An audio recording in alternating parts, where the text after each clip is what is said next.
Hi folks, good afternoon. My name is Patrick Temple-West. I'm a journalist at the Financial Times, and I'm also from Philadelphia, which means I love a good Ben Franklin quote. Ben Franklin, the founding father, said, "An ounce of prevention is worth a pound of cure." And that's what we're here to talk about today, is how to catch diseases earlier using diagnostic tools, scaling diagnostic tools to potentially catch cancer, heart disease, before it becomes a problem for people. I'm joined today by Tisha Boatman, Executive Vice President of Global External Affairs for Siemens Healthineers, and Françoise Vanni, Director of External Relations and Communications at the Global Fund. Tisha, I wanted to start with you. Can you just talk a little bit about Siemens Healthineers for folks who might not know? What is the role in imaging and diagnostics? Sure. So Siemens Healthineers is one of the largest medtech companies in the world.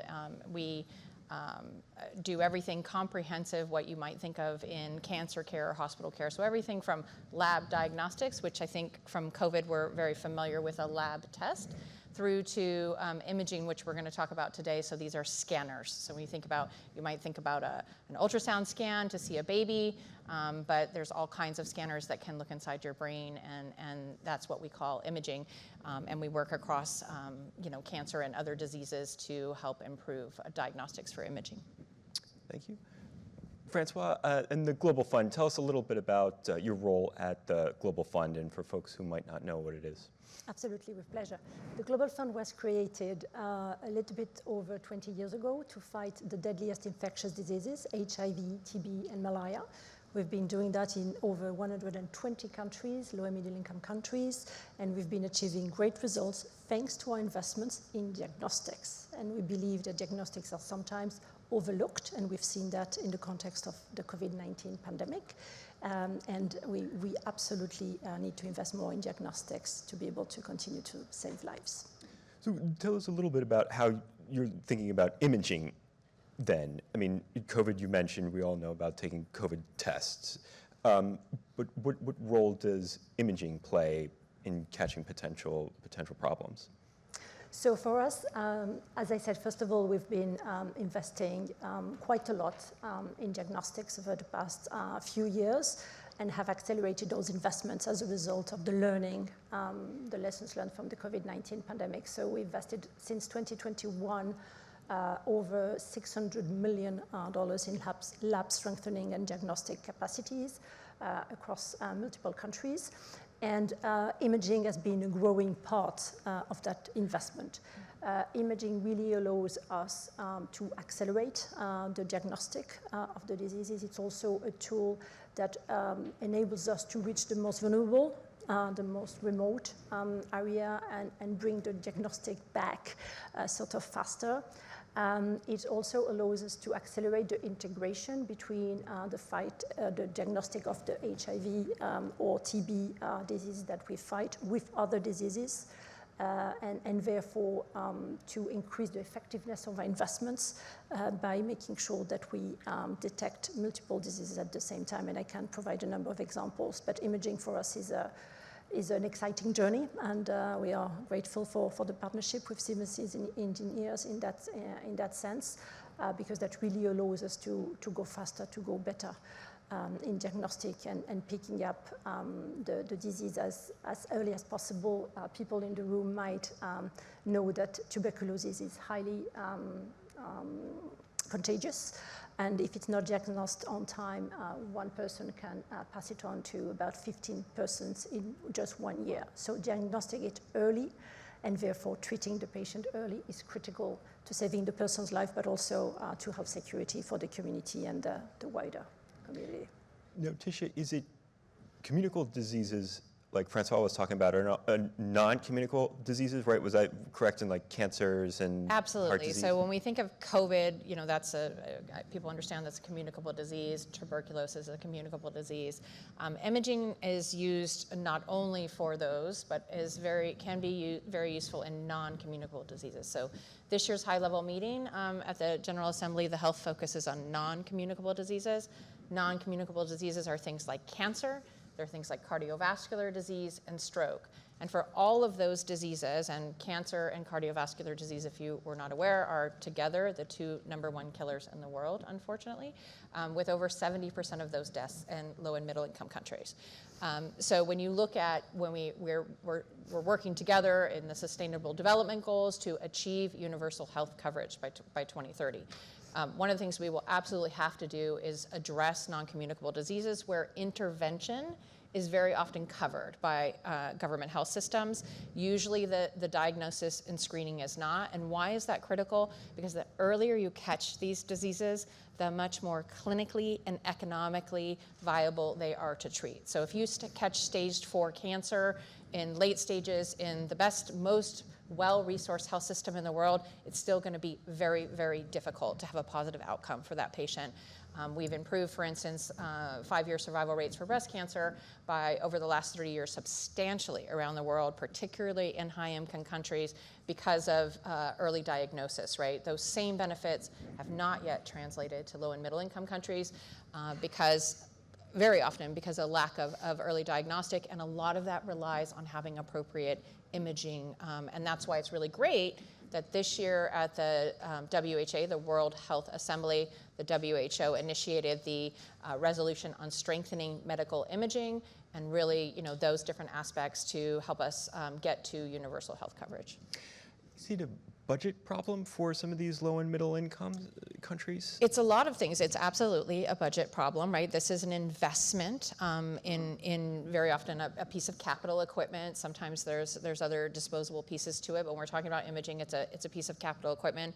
It goes far beyond the investment in the capital equipment, though. Really, skilled workforce is one of the biggest challenges. These systems are more complicated to administer than dispensing medicines, and I don't want to by any means downplay the importance of that, but it's a more complicated test to run, right? So the WHO estimates that by 2030 we have a gap around the world of 11 million skilled healthcare workers.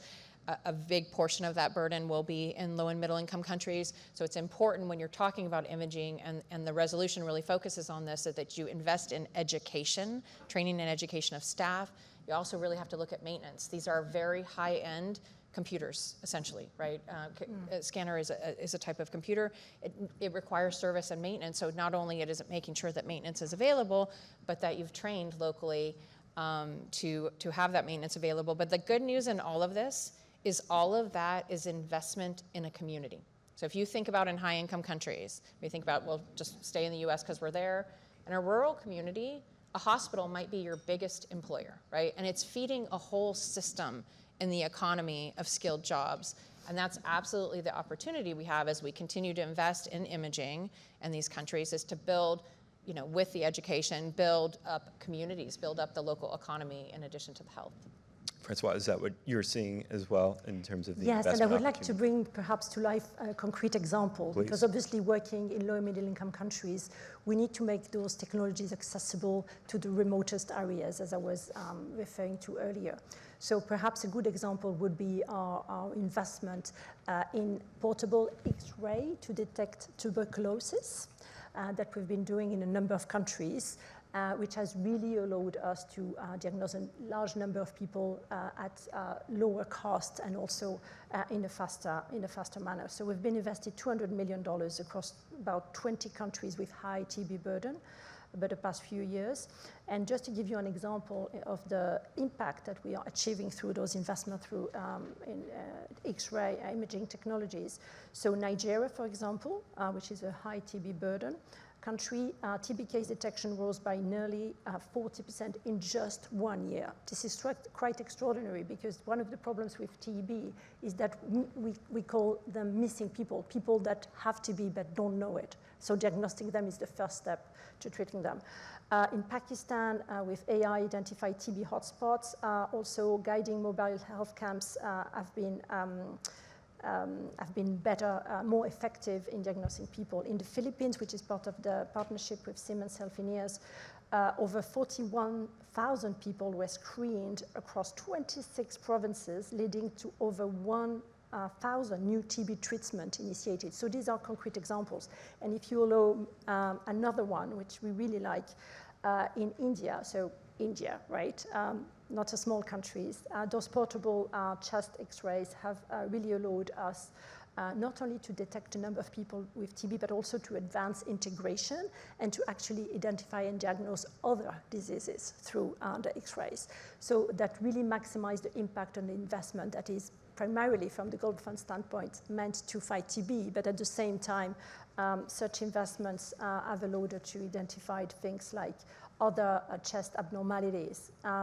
So just one example, enlarged hearts, so cardiomegaly, I think is the right word, was detected in no less than 31% of the 10,000 people that were screened by X-ray system. So that tells you the power of the imaging technology in treating, diagnosing and treating faster multiple diseases, even in the most remote areas through those portable techniques. I remember in Mountains Beyond Mountains, the Paul Farmer book, where he's going over the mountains in Haiti for tuberculosis screening. So you're talking about that now? Yes. Wow, okay. Portable, yeah, AI-powered. So it's really transforming health systems in a way that is making them more equitable, more accessible for the people who need them most. Tisha, can you talk a little bit about what's next? Obviously, we've had this WHO announcement and sort of the skills gap that sounds like it remains in this space. What should countries, governments, regulators be thinking about next? Yeah, for skills gap in particular, it's important to form multi-sectoral partnerships in order to cover to build up skills in workforces. You see lots of industry players, including Siemens Healthineers, doing that, very often working with academia. We, for instance, work with Cairo University to deliver quite a bit of training in Egypt, as an example, for the more high-end training where certification might be required, and we as the industry player can't do that. You see more and more, how can we bridge these missing 11 million skilled healthcare workers? You see more and more the use of advanced technologies, so simulation tools, where people can be trained remotely and virtually, sometimes instructor-led, sometimes really with almost a hologram type. You can imagine you're trying to maintain a system or work in a health system, and then followed up with some classroom training or some on-site training. If I go back to Egypt, again, an example of what we do there, and it's around breast cancer, so it's around one of these non-communicable diseases, the #1 cancer killer of women worldwide. Is we're both providing equipment in mobile trailers, but we're training, importantly, clinical teams around the country. Because, again, non-communicable diseases have it's a more complex, I don't want to downplay at all something like tuberculosis, but thankfully we know once we know what kind of tuberculosis somebody has, we know how to treat it with the right medicines for that and the course of medicines.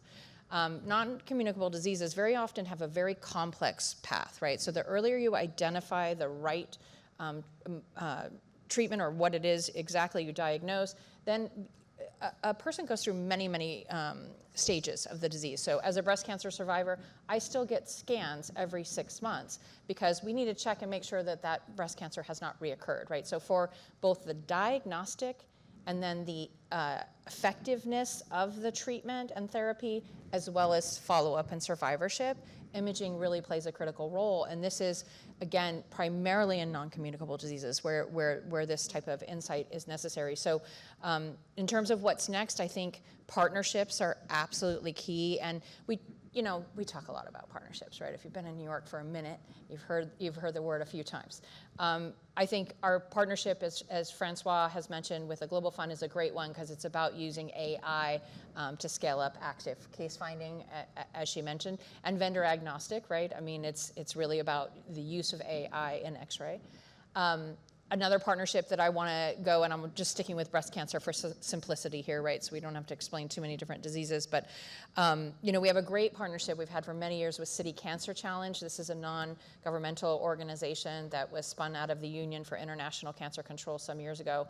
And we really focus on breast cancer diagnostic in particular. So in Colombia, for instance, we've mapped the process across the city of Cali and reduced the time between a suspicious lump to when somebody actually enters therapy for breast cancer substantially, from something like over 180 days to under 60 days, which is really where it should be. Because again, as I said, with non-communicable diseases, The earlier you catch them, the both clinically and financially more viable it is to treat. So these partnerships with governments, with different organizations, to really bridge that complexity. And the last thing I'll say there is just really also with civil society organizations, and City Cancer Challenge is an example of bringing together many civil society organizations. So industry has a strong role to play, and we're very much willing to be at the table and doing a lot of great work, but we see ourselves as part of a broader partnership. Usually these challenges are not simple, and no one entity is going to solve them alone. Tisha, and then for both of you, what's the personal level? I mean, obviously, getting people into diagnostic requires them to come in. I mean, I don't go to the dentist until they start calling me and reminding me in 6 months. So what's the personal, I mean, you're talking about partnerships, but how do you get the actual people to take that step to come in and get checked in the first place? Well, a lot of it is about communication and advocacy, and of course, also in low middle income countries, you really have to deal a lot with stigma. So whether it's breast cancer or TB, there is a stigma associated with that. I will say that, for years I was told to do a breast self-exam by, my doctor, and every time I went in, I had 2 children before I had breast cancer, and, oh, are you doing your self-exams? Absolutely, I'm doing them, and then going back and home, maybe doing them 1 month and forgetting. But eventually a friend told me that she found her own cancer through a self-exam, and I, did the whole, but I don't have the genetics, and I don't have a family history. Long story short, at the height of COVID, I found a breast lump that turned out to be stage 2 cancer. If I had not been doing my self-exams because I had no pain, I had no visible signs, I could have gone months. I mean, I easily could have been stage 4, where it's in the bones, it's in the brain, it's in a lot of places. But I was doing a self-exam because a person told me who I trusted, right? So there is this topic of building trust with communities. That's why you rely on civil society organizations to really help with that. I don't know, Françoise, did you have a comment you want to make there? That's a perfect segue in explaining a little bit more how we work and how we help diagnostic reach people, or people reaching the diagnostic that they need. And perhaps that's also bridging with your question about partnerships, because the Global Fund is a quite unique partnership in that sense, that brings together governments. Obviously, they need to lead, they need to own the issues, they need to drive the efforts nationally. That's a holistic investment, as you were describing. It's not only an imaging tool, it's the entire system that goes with it. So you need governments, you need the private sector, the innovation that they bring, the technologies that they bring, the catalytic investment that they bring, and so on. And you need civil society and communities. This is the only way that we found to make sure that the healthcare that we support reaches the most vulnerable. And because we've been fighting HIV, TB, and malaria for over 20 years, we know one thing or two about stigma and discrimination. And working with civil society and communities is absolutely core, because they know how to reach out to others, be trusted, and bring the solutions that work. So yes, partnerships are absolutely key, and we've proven, and we continue to prove that this is the way to go, and having civil society and communities at the table is really critical in diagnostic as well as in everything else that we do. And did you mention AI before? Because there's a question from the audience about how is AI currently supporting or hindering accurate diagnoses? Well, it's accelerating, it's sort of bridging the gap faster between the imaging technology that would, X-ray, for example, that would be used in my example in India, for example. So you would have the community health workers going from village to village with a portable X-ray, but it's AI powered, so it can go to the clinical interpretation and therefore the treatment in a matter of a second, and therefore it really allows to go faster in providing treatment, but also in the follow-up, to your point about making sure that then the treatment is followed in a proper way. So AI has a huge potential if used well, as everything else. Tisha, last question for you here from the audience. What innovative approaches should be adopted to train the next generation of doctors? What's the training gap there potentially? I mean, some of the innovative approaches, because part of the challenge of adopting AI is that many of the clinicians that you have today were not trained from the beginning to integrate AI to reduce some of the repetitive tasks and allow doctors, as we like to say, to work at the top of their license, really to spend more time with patients, more time on complex questions, and reducing some of the repetitive, some of the administrative type of tasks. So I think one of the aspects with training and integration is to make sure that's in there from the beginning, right? Another piece of that is to build trust and reduce some of these myths. You sometimes hear that, you know, radiologists are going to be replaced by AI. This is absolutely not true. I mean, we'll never have enough radiologists around because there are more and more complex cases for them to look at. So I think that's one of those. There's also plenty of potential with some of the large language models and topics to, you know, doctors learn a tremendous amount of things, but what trusted, vetted sources can they use to ask a question to get a refresher? You know, it's been said that doctors need to read something like, you know, 80,000 pages of material a year to stay up to date. That's not possible, right? So. Great. Well, with that, I'm afraid we're out of time. Tisha, Françoise, thank you very much. Thanks, everybody. Thank you very much. Thank you.